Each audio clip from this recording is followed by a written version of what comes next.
தாய் தமிழ் உறவுகளுக்கு வணக்கம். தாவேகா பொறுப்பாளர்கள் நியமனம் தாமதம் ஏன் என்ற தலைப்பில் இந்த காணொளியை காண்கிறோம்.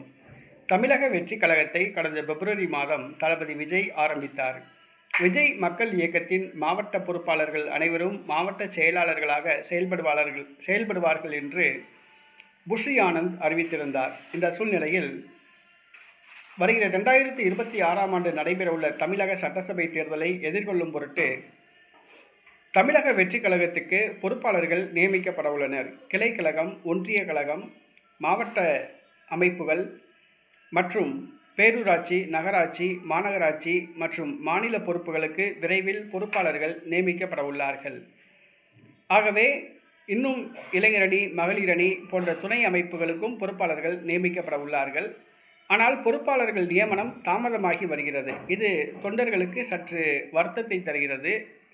ஆனால் காலம் தாழ்த்தினாலும் கூட ஒரு நல்ல முடிவுதான் தளபதி விஜய் எடுப்பார் என்று தொண்டர்கள் நம்புகின்றனர்.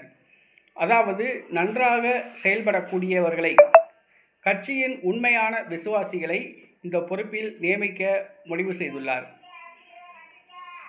அதாவது தற்பொழுது கட்சியில் பொறுப்புகளை வாங்கிவிட்டு தேர்தல் நேரத்தில் திமுக, அதிமுக வீசுகின்ற பணத்திற்கு ஆசைப்பட்டு ஓடி செல்பவர்களை நியமிக்காமல் கடைசி வரை தமிழக வெற்றி கழகத்தில் பணிபுரியக்கூடிய உண்மை விசுவாசிகளை இந்த பொறுப்புகளில் நியமிக்க தளபதி விஜய் முடிவு செய்துள்ளார்.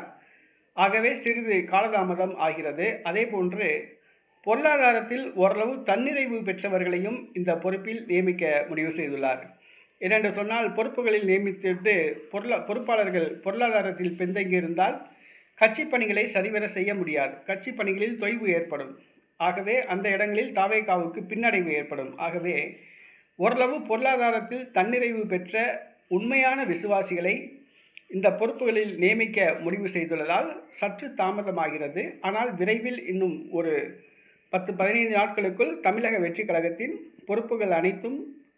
பொறுப்பாளர்கள் அனைத்தும் நியமிக்கப்படுவார்கள் என்று வட்டாரங்கள் தெரிவிக்கின்றன.